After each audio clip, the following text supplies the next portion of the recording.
Okay, first of all, today's topic is about delegates and events. I don't think you have heard about delegates in your exercise class, or do you?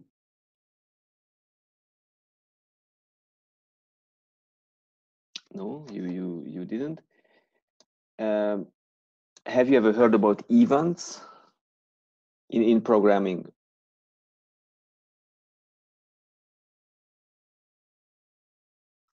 No? Then let me ask another question. With Mr. Kushper, have you ever created forms applications, Windows Forms, for example?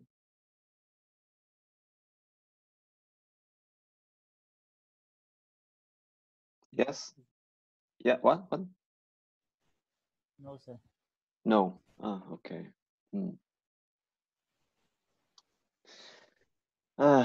That's what a pity.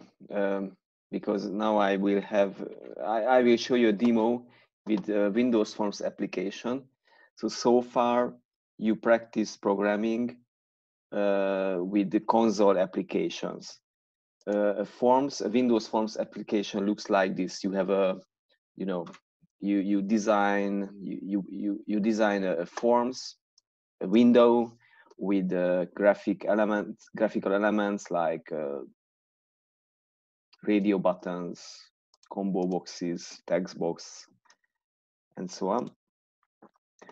And in Visual Studio, it's quite easy to implement such applications. So have you ever tried this in Visual Studio? No, sir. Not yet. No, never before. No. I see. Okay, later I will come back to this topic because this topic of forms application is based on events, and events are based on delegates. So first, let me talk about delegates, then I will switch to events, and then I share some further information about Windows Forms applications. Okay.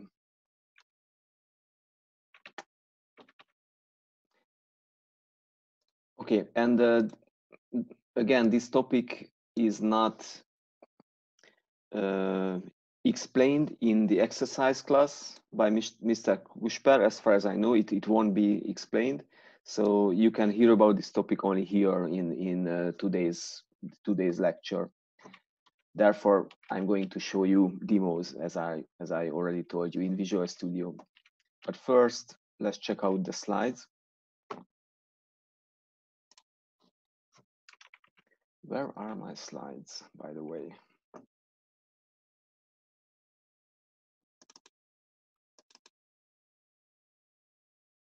Yeah, here it is.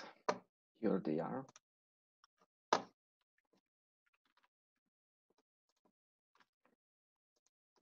Okay, so let's see first what delegates are. Just a minute, I have some trouble with showing a slideshow.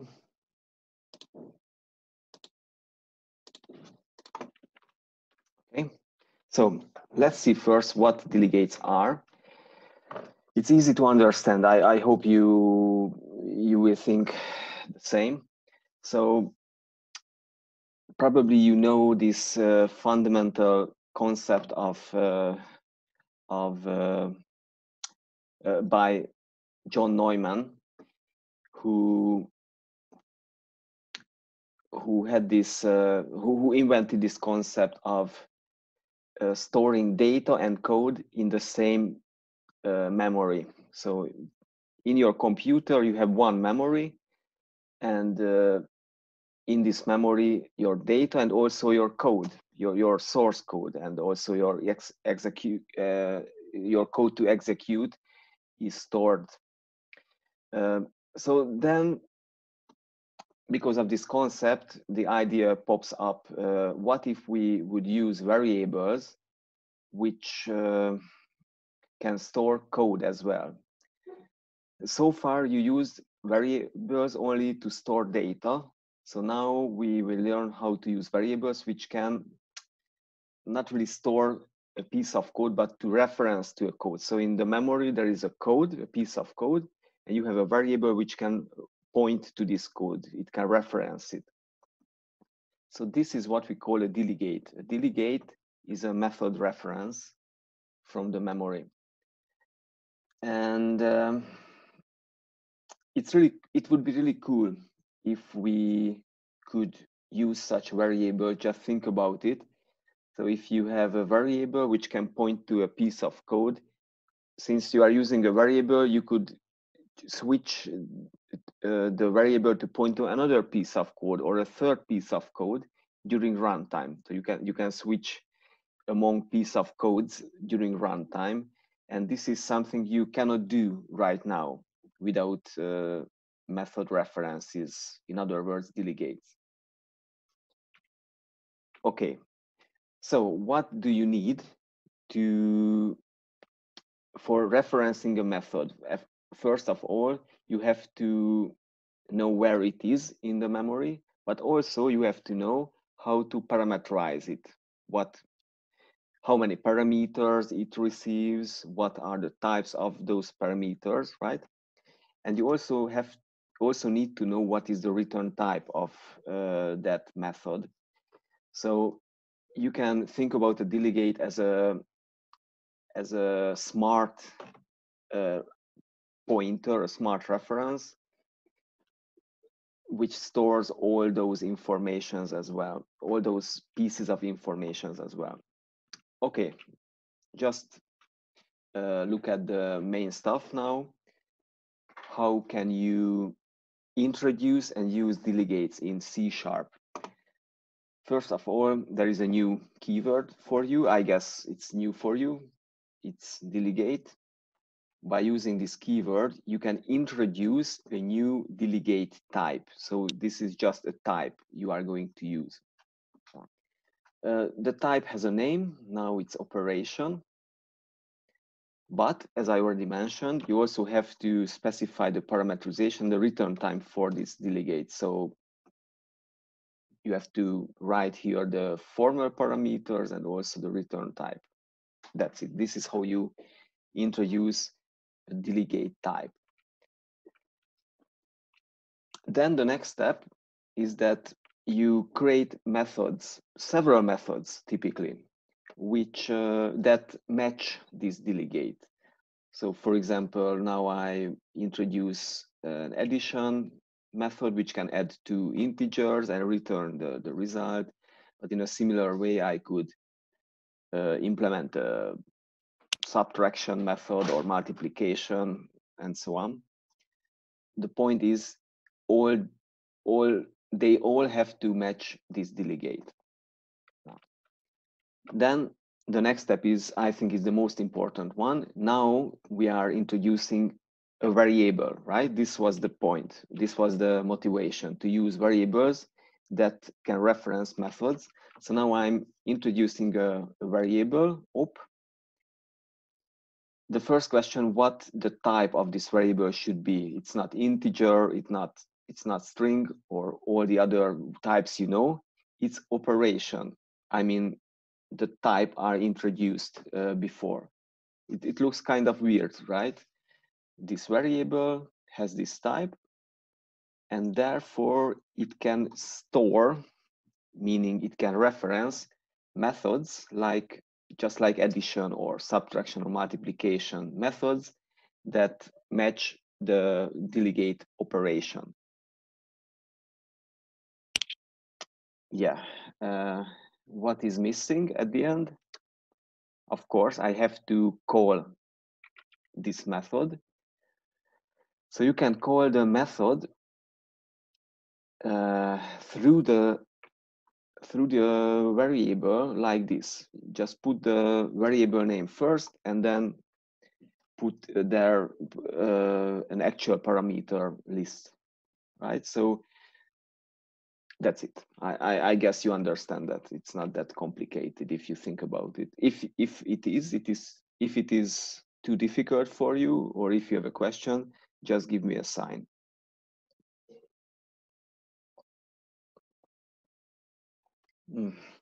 Coffee. Okay. So just look at the code again. The point is here that you could change the value of op anytime. You can change it to subtraction or multiplication or division or whatever method you want to use. And when you call this variable, you call the method it references to. Cool. Okay, some extra information here. I think you never did this before in C#, as far as I know. You never used a method without parameters. So if this is the rule, not only in C#, in other languages as well, if you use a method name without a parameter list, this gives you the reference, the memory address of the method. Whenever you use the method with parameters, actual parameters, you call that method. Okay. Okay, no questions as far as I can see. Okay, then the next step, yeah. Now we will see that we can combine delegates with generics. Last time I was talking about generics. I hope you remember, a generic means that it can receive types as parameters. So in this case, the idea arises about that we could make this delegate even more universal, more generic, because you know, addition not only works for integers but also floats or long values or even strings. So why should we fix the type here in the delegate? Why should we fix integer here? Well, we should not. I mean, we don't have to. Since we can make it, we turn it to a delegate. I think it's quite self-explanatory. We just introduce a type parameter or several type parameters, as we already learned about it.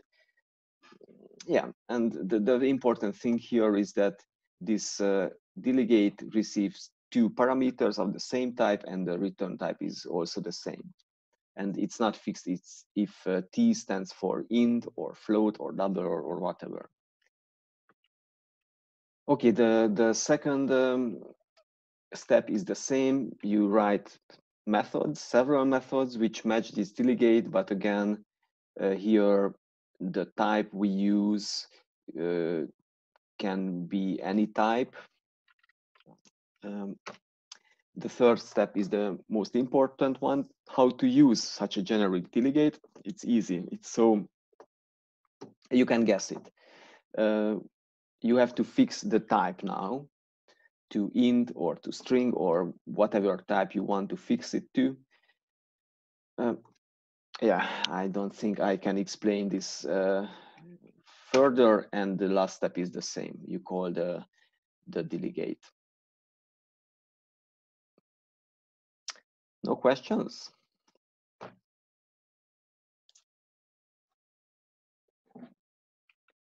So I guess you find this quite easy.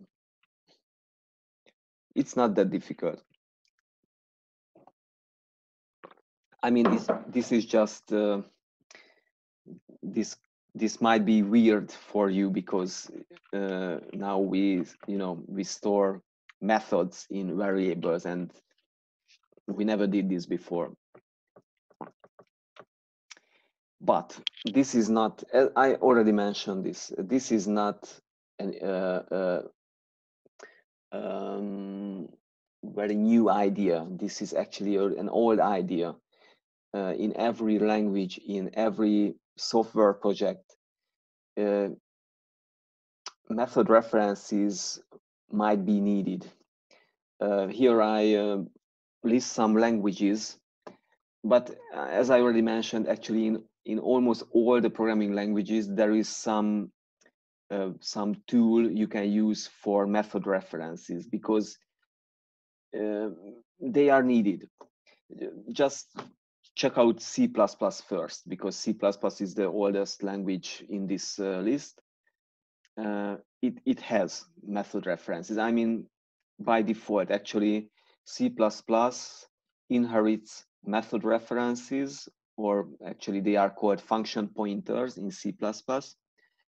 So C++ inherits function pointers from C, from this old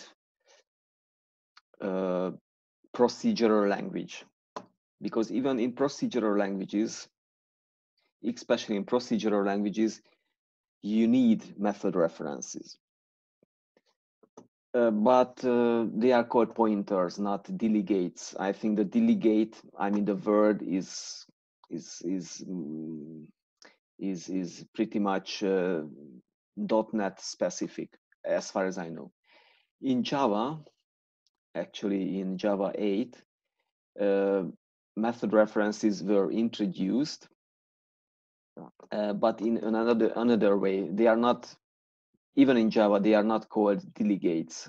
You have to use interfaces if you want to reference methods. Here you can see the example. You have to introduce an interface with a method signature.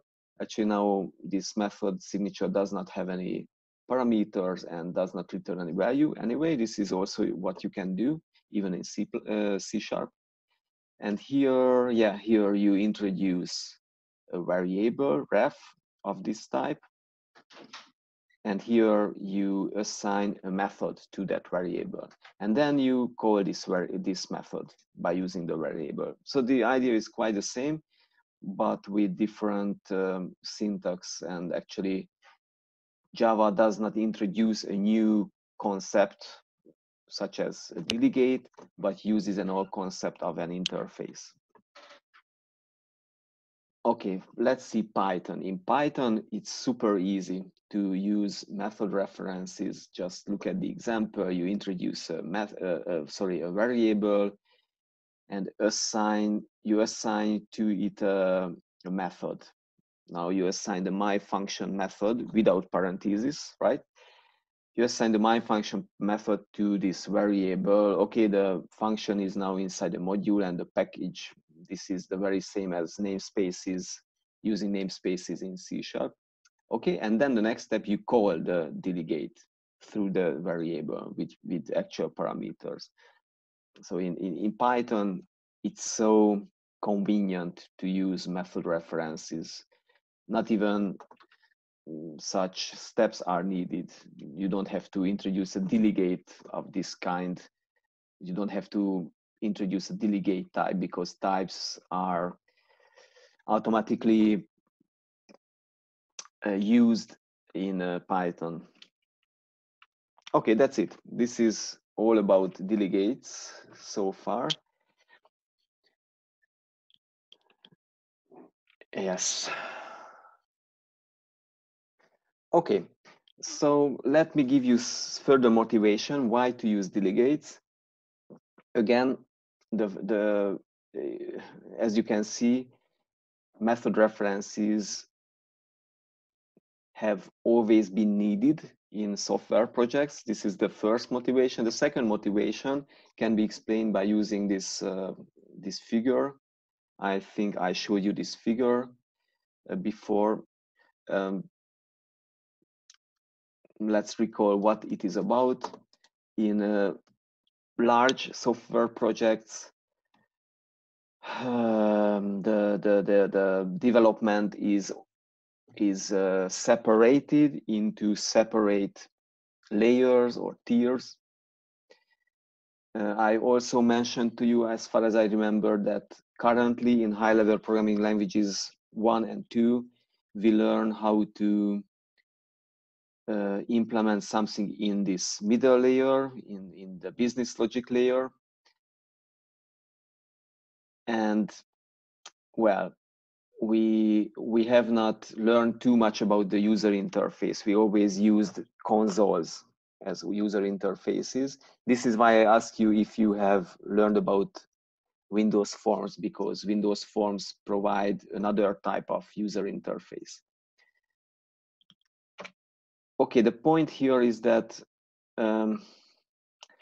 I think I already mentioned this to you. The business logic layer should not directly display anything on the user interface.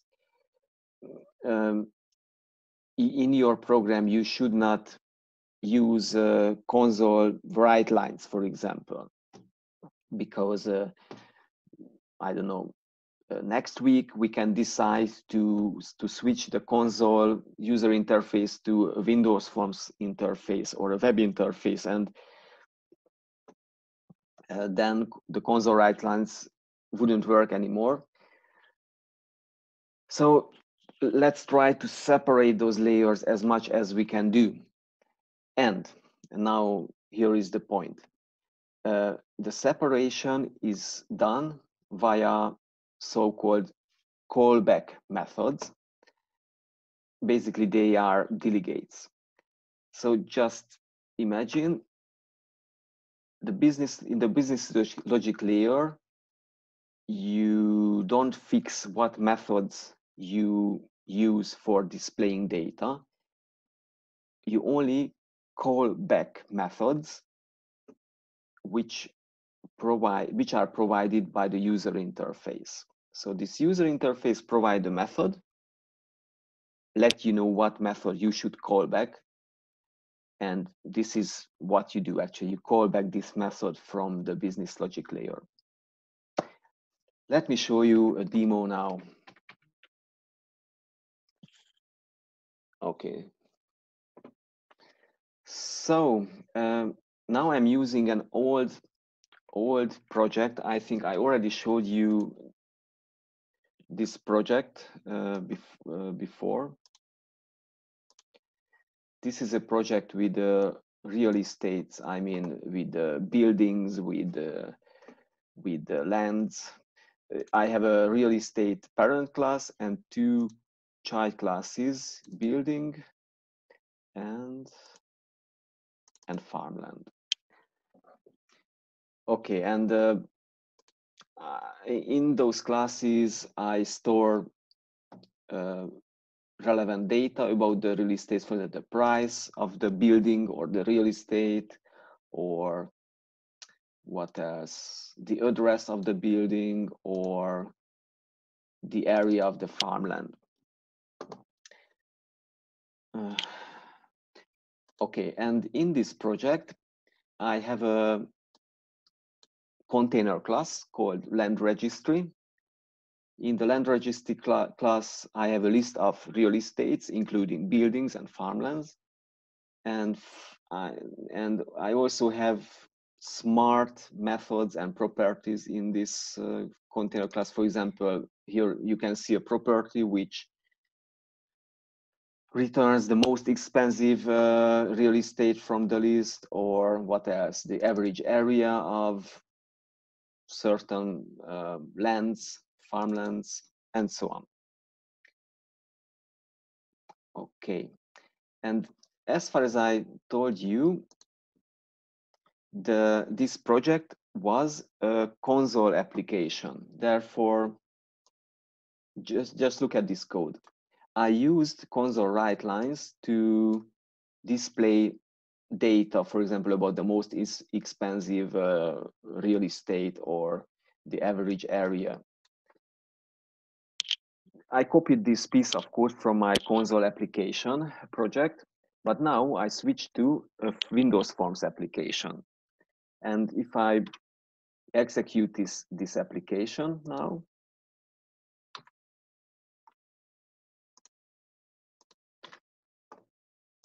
here is my user interface. I can click on the elements, of course, but nothing is displayed. You cannot see, the output, the most expensive real estate and any of the other output data. So console write line doesn't work in this project.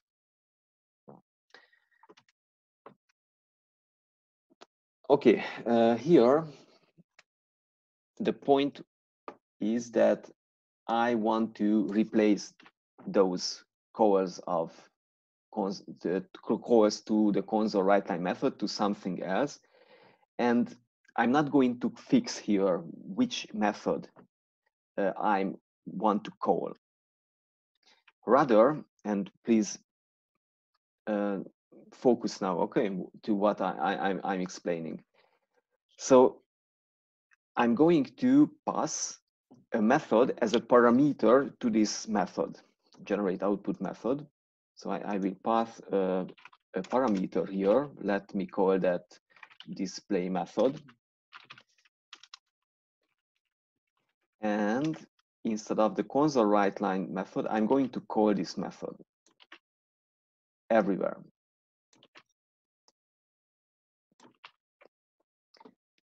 So the idea is that the generate output method receives a method as a parameter and it calls back this method. So this is the callback method. Okay, I have 10 minutes left from the session, then I will restart it. So it's not fixed what this method is. Is it a console write line method or a method which displays the output in the, I don't know, in the combo box here? Or is it a method which writes the output into a file, a log file? Or I think you get the idea. Okay, but this is not done yet. Here something is missing. It's obvious what is missing. I introduced the parameter without a type. So I have to write something here, the type of this method, what the type should be. Well, now it's time to introduce a delegate. So just remember, I have to introduce a type for methods. And for this, I can use the delegate keyword, as you remember here, the first step. So let's think about what methods I need. I mean, with what parameters and with what return type. First, let me call this type to type, I don't know, display method type. So this will be the name of the delegate. And now let's think about what parameter such a method needs. I think it's quite obvious. I need to pass a string which I want to display. So one parameter is completely sufficient. And of course, I also have to specify the return type.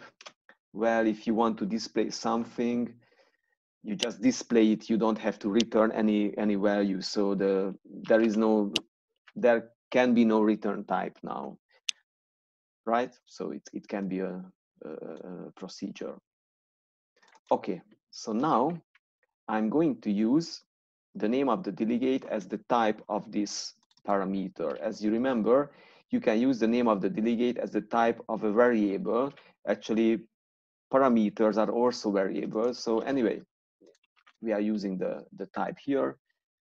And now this, at least this error has been eliminated.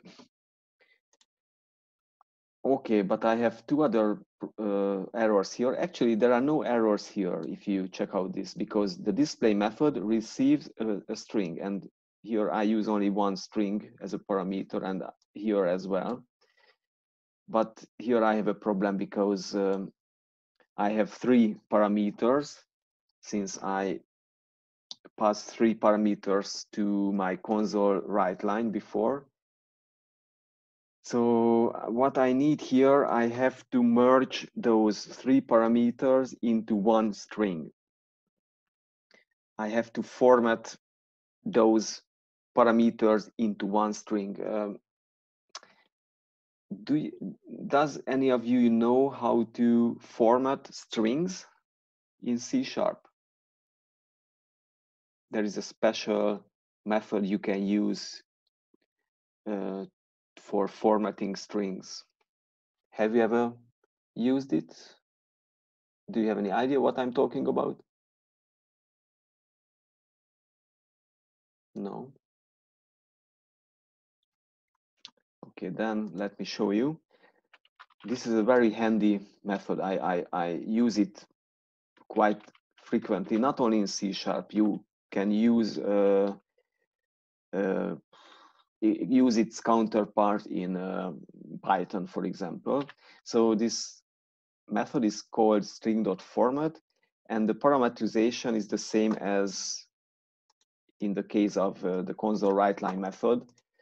You can use substitution fields here, and then those further parameters are substituted. But the difference here compared to console write line is that this method does not display the string immediately. It only formats it, creates one string, and this string, now I pass this string to my display method.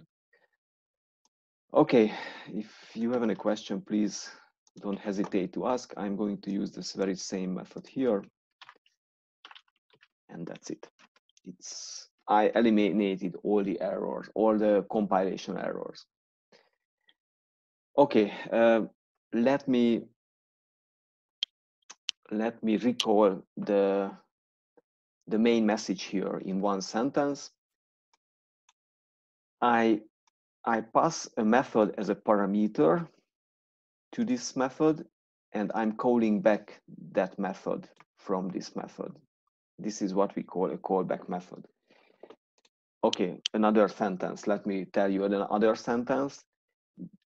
Notice that now it's not fixed what concrete method is stored in this parameter. I can set this concrete method whenever I want. Just let me show you an example. So, okay, since you have not used any Windows Forms projects before, let me just tell you that now I'm going to put here a piece of code, and this piece of code will be executed when I start to execute my program. And now I would like to call my generate output method with a concrete method as a parameter. But I don't have such a method yet. So let me do the following stuff. I have a label here. It does not contain anything. This is why you cannot see any text here. But believe me, there is a label without any content. So I want to add the text I want to display to this label one by one. The name of this label is set to this ID, LBL output. This is something I set. So basically, I want to concatenate text in this label. Okay, it's not that difficult. Let me show you how this works. So basically, I need a method which has this format. It returns nothing and receives a text. And let me call it dump to label, because it will dump the output to the label I showed you. It must receive a text, a string, let me call S. And basically what I want to do, I want to put this string into my label. This is the name of the label I showed you. It has a text property, and I can concatenate my string to this text.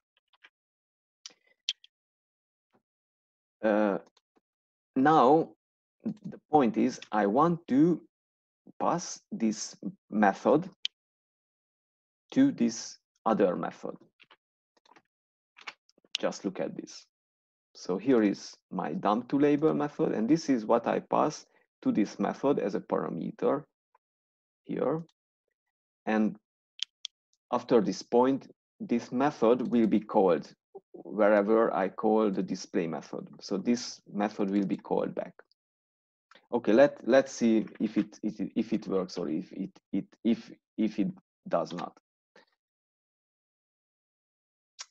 Okay, there it is. As you can see, for example, the data about the most expensive real estate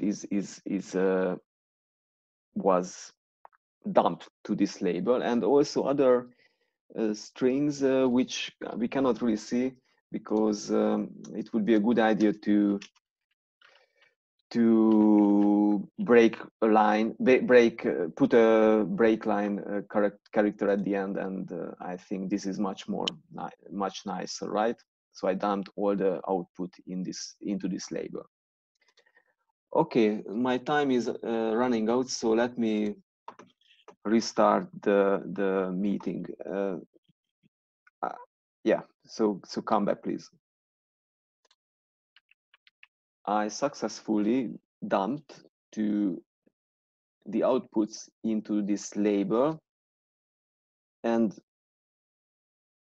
the goal of this demo is that I will show you how to switch to another target for dumping the output. Now I will show you how to dump the output to this combo box here, and then I will show you how to dump the same output to message boxes, and then finally how to dump the output to log files. So let's start with the combo box. Combo box is a list of items. I assign this name to my combo box here. Actually, in Windows, in a Windows Forms application, you can set a name. You can assign a name to all the elements you have put on your form. Since you never implemented a Windows Forms application, let me show you how that it is really easy. So here you have a toolbox on the left-hand side, and you can use so many types of items, tools. You can drag and drop them onto your form. For example, you might need a button, then you just drag it and put there, or you might need a date time picker, for example. And every tool has certain properties. For example, you can set the font of this calendar if you want. Like, let me choose a very ugly font here and set the size.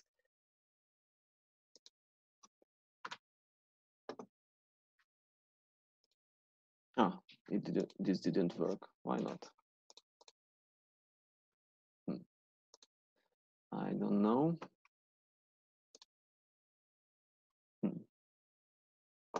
Let's call this other one. Okay, this works. Or you can resize the tools. You can change so many things: the color, the alignment, the margin, whatever you want. This is really easy. I don't want to go into details.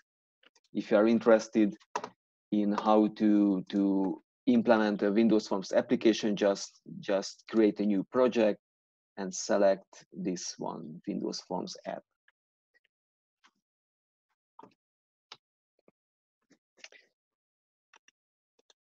Okay, now I already placed every item, every tool I needed.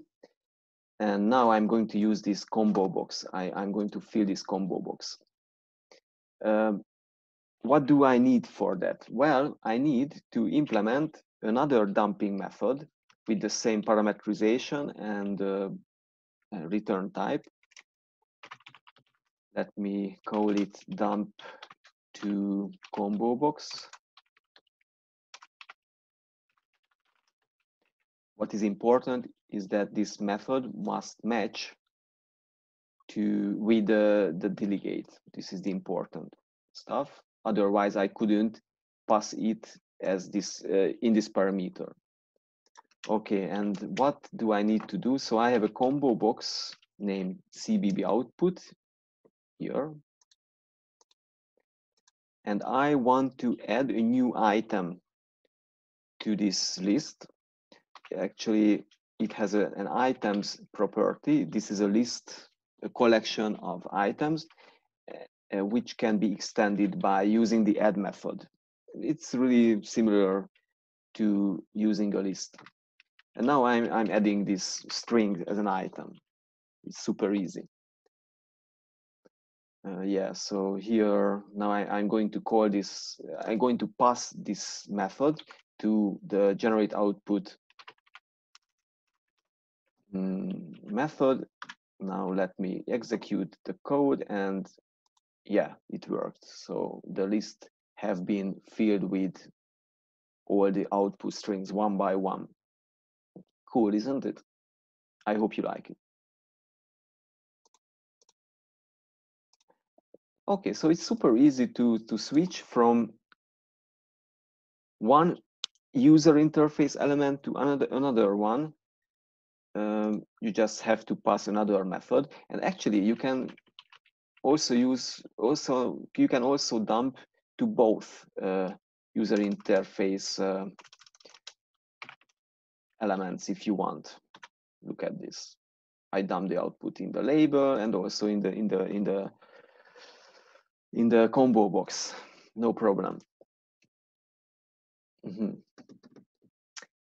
Okay, but this is not the software I intended to implement. I want to show you how to switch between those elements, how to, I mean, during runtime. If I click this label radio button, then everything will be dumped into the label. Then I can check the combo box radio button, then the combo box will be switched, and so on. So I want to switch between interface elements during runtime. This has not been happened during runtime so far, because here those methods are fixed, are hard coded. Yeah, so this is not what I wanted to do. Okay, now please focus. This is something very important in forms, in implementing forms applications. Each interface elements have not only properties, but also events. For example, an event is when I click with my mouse on that event, or I start to type some text. Where is it? Text changed. Every event has a name. Or when I paint that element, it's another event. This is now a radio button, and the radio button can be checked or unchecked. There is an event about this event, check changed. Whenever the checked status changes, this event is raised. If I want to respond to an event, I have to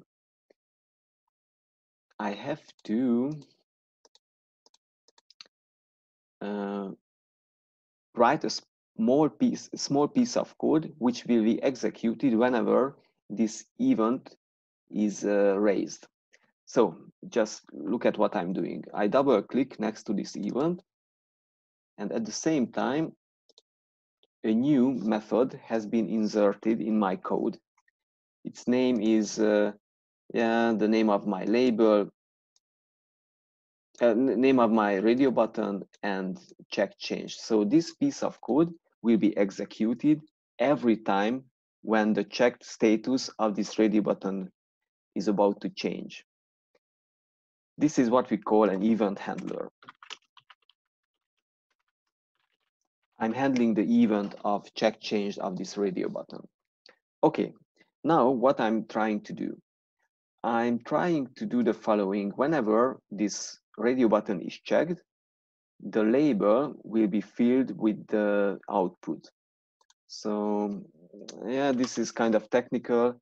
I have to check now if the radio button, which sends the event, is checked. It has a checked property. It's actually a Boolean property, so it can be true or false. Now I would like to do something only when the radio button is checked. So when this property is true.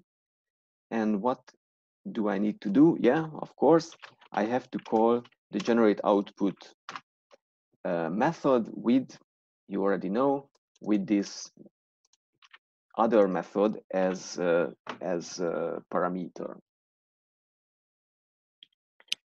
Let's repeat this with the other radio button. I have a combo box radio. I have another radio button. Let's implement an event handler for its check change event. Here it is, and the content is almost the same. I check if it is checked, and if it is, I pass the dump to combo box method to the generate output method. Okay, let's give it a try. Okay, now at first, neither the label nor the combo box is filled with the output. It happens only, this happens only when I check the combo box, right? When I check the label, radio button, then you can see the result. So this is important. Now this happened during runtime, not and not in a fixed way. It really, how to say? Now it's kind of user dependent which method is going to be executed. If the user checks only this radio button, then only the combo box will be filled. If the user checks all the both radio buttons, both the label and the combo box will be filled. If he or she checks none of them, then none of will be filled. So this happens in runtime, and you couldn't have done this before knowing delegates. This is the point. I really hope you like this new world of possibilities. Okay, let's implement the other two event handlers. When I check the message box radio button, I would like to dump the output into message boxes. A message box is basically a pop-up window with some text in it. Then you click on the OK button in it, and the message box disappears. Okay, let's do the same workflow. So this radio button has an event. Okay, under this name, where here it is. Do the same. I check if it is checked, and then if it is, then then I generate the output to the message box. So I need a new method, for example, with this name. Of course, this method does not yet exist. So let me check if Visual Studio can help me. It can generate such a method for you. So let's make Visual Studio help me. Okay, it generated such a method, and as you can see, Visual Studio is really smart. It could deduce that this method has to have a string parameter and returns nothing. Let me just move this dump method next to the other dump methods. Okay, and now the question is how can I dump a string to a message box right? This is something which is, this is really easy actually. There is a class message box. It has a show method, which receives a string. And that's it. This will create a new message box. Let's check it out. First, let me fill the combo box. Okay, it still works. Then the message box. Here it is. This is the first piece of output, then the second one, and so on. Each and every output string was dumped into separate message boxes. You see? So this works as well. I don't have too much time left. Okay, I'm not going to show you the last one. You know what? Just think about it, and you can implement this as a homework. It's not that difficult. Basically, you have to create a new dump method which dumps a string into a file, and this method should be passed to your generate output method as a parameter inside a new event handler. I think this can be done by yourself. Okay, as far as I can see, you don't have any questions. Then let me continue. I have about 20 minutes left.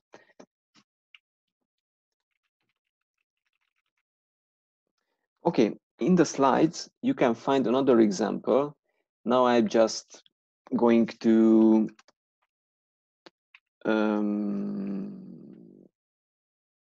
read it very fast. So in this example, this very similar example, I have a class which can pack some file into a zip file. So it compresses an input file, and inside, during the compression, as the compression happens, I want to display the progress. What is the current percentage of the compression? For this, I try to use a console write line method, but this is really bad because my user interface might not be a console, but a Windows Forms user interface or a mobile interface. So let's not fix this method here for displaying the data. Therefore, just look at this. I introduce a new parameter for this compress method. Here it is. And this can receive a method which I call back here. So this is the very same idea I used before. I'm using a callback method for which I need a delegate.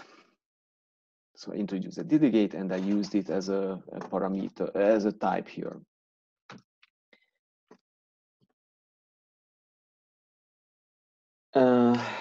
Yeah, and here you can see another example how the user can decide which dumping or logging method to use, and this can be changed during runtime. Yeah, I don't want to explain this. The idea is the very same I used in my Windows Forms application. But this is important. This is something new.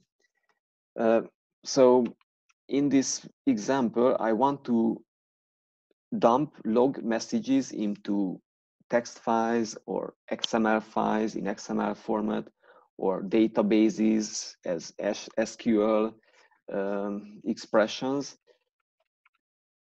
In real life, it happens that you want to log. You want to dump log messages into several locations simultaneously.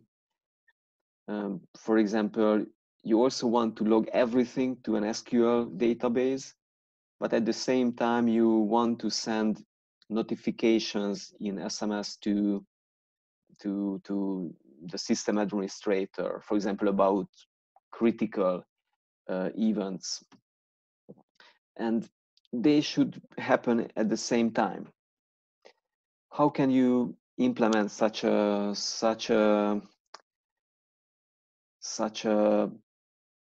logger, it's easy. You can do this by yourself. Previously, we used variables that can store one method. You have to switch to a list of methods. So basically, your variable has to have this type of list of delegates. You can add to this list as many methods you want. Your log method to an SQL database, your log method, which can send SMSs, or you can add this one or that one. You can add as many methods as you want to this list. When you want to call those methods, of course, you have to use a loop. So for example, a for each loop, which traverses the list and calls each and every element of this list one by one. So this is something you can also implement. Yeah, but this kind of functionality is required so often. This is such a common functionality that certain languages, such as C# provides the dedicated construct for this. And this is what we call an event. I already used events in my program, and actually events are lists of delegates, in fact. Anyway, in C#, Microsoft introduced a very elegant construct for lists of delegates, and this is called an event. I already explained this. I already explained that. And what is new, that events can be raised. When an event is raised, for example, you click with your mouse or you check one of your radio buttons, then all the added methods will be called automatically.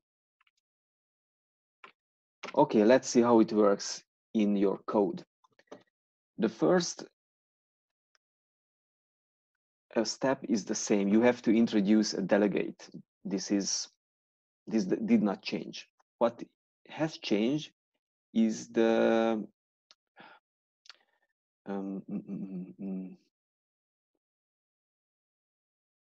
introduction of your variable. Now, okay, before this variable was of type. The type of this variable was a delegate, and this meant that you can set this variable to a method, to one method actually. Now, a new keyword appears, event, which you have to put here in front of the introduction of your variable, the declaration of the variable. This actually means that in this variable log, you can store a list of such delegates, not a single delegate, but a list of delegates. Then you might want to add methods to this event. For this, you can use the plus equal operator. Actually, this is equivalent to the add method of the list. Actually, you can also remove. Sorry, here is some. I can see some English, Hungarian text. Sorry. Subscribe. This is what it means. So you can subscribe methods to events, and you can also unsubscribe those methods by using the minus equal operator. Raising the event is super easy. This didn't change. You just call your variable with actual parameters, but in the background, what happens is different. a loop will execute along the item along the items of the list, and this will call each and every item in the list one by one. So this is what an event is. I hope you understand what an event is in the background, and what plus equal means and what raising the event means. You do, right?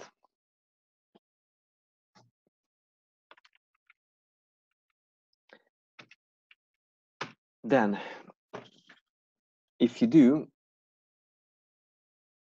I can tell you that this is a super important topic, because today, you know, graphical user interfaces are the interfaces we use every time. In my PowerPoint has a graphical user interface. Zoom has a graphical user interface. Visual Studio has a graphical user interface. Almost nobody uses consoles as user interfaces today. This is not completely true, but most of the time we use graphical user interfaces. I think you cannot argue with that. And in order to implement graphical user interfaces, you need a radically different style of programming. In console applications, you always implemented your code as a huge block of code, a sequential block of code inside your main procedure. Even if you used methods and you called methods, still then your code is just a sequential code which is executed from the first till the last instruction. When you implement a graphical user interface, you don't know in advance in what order your piece of codes will be executed, because this is really affected by user events, right? It really depends on where and how the user raises those events, where he or she clicks, or before that, the user might, open a drop-down list. You cannot really know what user events will be raised and in what order. Therefore, when you implement graphical user interfaces, you typically implement small piece of codes independent from each other. And those small piece of codes, called event handlers, are raised by those user events during runtime. So this is what we did actually. We implemented event handlers, which are called whenever the corresponding events are raised. Okay, I have 10 minutes left. So this is a pretty different kind of programming, style of programming. And this is the dominant style of programming nowadays. And actually, this is a very nice way of programming. I can tell you that even non-programmers can write small event handlers in sometimes. You don't have to be a professional programmer to implement certain event handlers. Yeah, I hope you understood this. Now I would like to dedicate the remaining 9 minutes to the last 2 slides. Anonymous delegates. Yeah.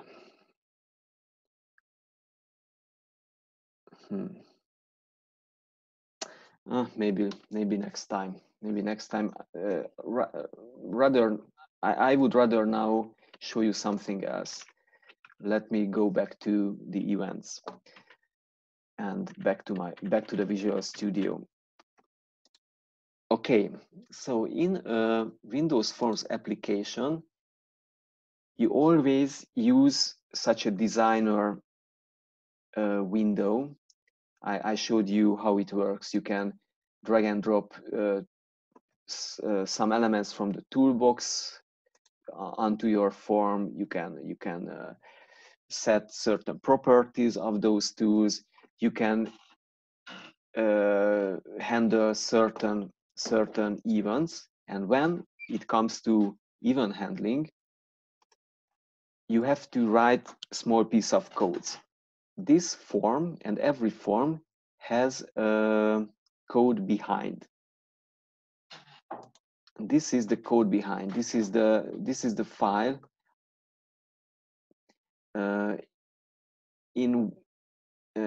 where I implemented all my event handlers and all the methods I needed besides that. If we look at the Solution Explorer, so here is the form I'm designing, and it has a code behind this form.cs. But I also want to show you that if I open this what is this tree node, there is another C# file which was hidden from us. Let me just open it. So this is a C# file which I did not implement. This C# file is generated automatically by Visual Studio. Here you can see, so this was generated by the form designer. So this is the form designer. And it is written that you are not supposed to modify this code because it was generated automatically, and you can easily cause some problem if you modify this code. Let's just browse this code. So here you can see that each and every interface element has a segment with certain settings. For example, the font is set for this label, or the size, and so on. Here is the first radio button. This is the radio button I am talking about. Exactly. So these are the properties set, and let me draw your attention to the last line. This is the event I handled, and how it is handled. You see, this is important. The plus equal operator is used. So basically, that line describes a method to this event on the left-hand side. So this is the event of the left-hand side. This is my method I implemented. This is subscribed to this event. Let me just jump to this method. You remember, this is what we implemented. Okay, here you can see some not really necessary parts, so I can also erase that part and it's still fine, but I'm not really supposed to modify this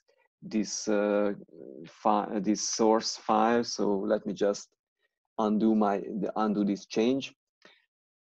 Doesn't matter. The idea is here that something is subscribed, some method is subscribed to that event, and you can find the very same concept everywhere, here and there.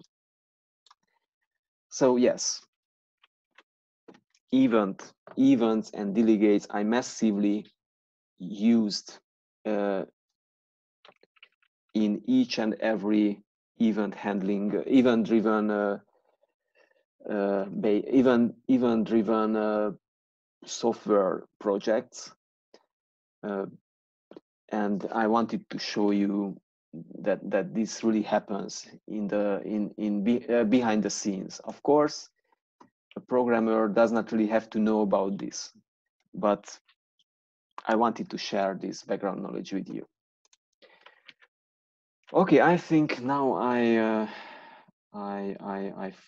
finish with my slideshow. I'm not going to explain the rest of the two slides, so this won't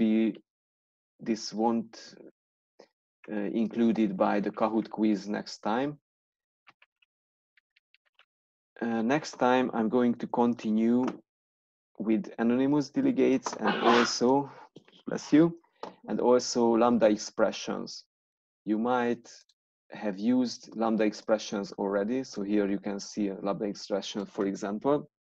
Lambda expressions are actually delegates, anonymous delegates, and this is what I will explain first next time. Yes, sir. We use it. And yeah. Yes, sir. We use this in Lambda. Sorry, I cannot hear you. Could you repeat your question? Yes, sir. We already use this Lambda. Yeah. Okay. Good. So you have some experience with that. Yes, sir. Good. So as I mentioned, Lambda expressions are delegates in disguise and anonymous delegates. And this will be the first I will explain next time. Then we learn more about Lambda expressions about which you have certain experience. And I will show you lots of demos next time. And actually, I will dedicate 2 lectures to this topic, Lambda expressions and LINQ.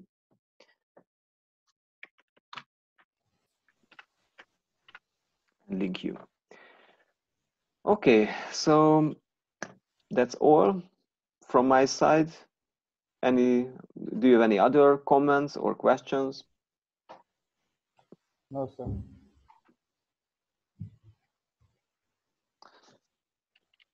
Then let me wish you a pleasant week. See you next week. See you, sir. Same to you, sir.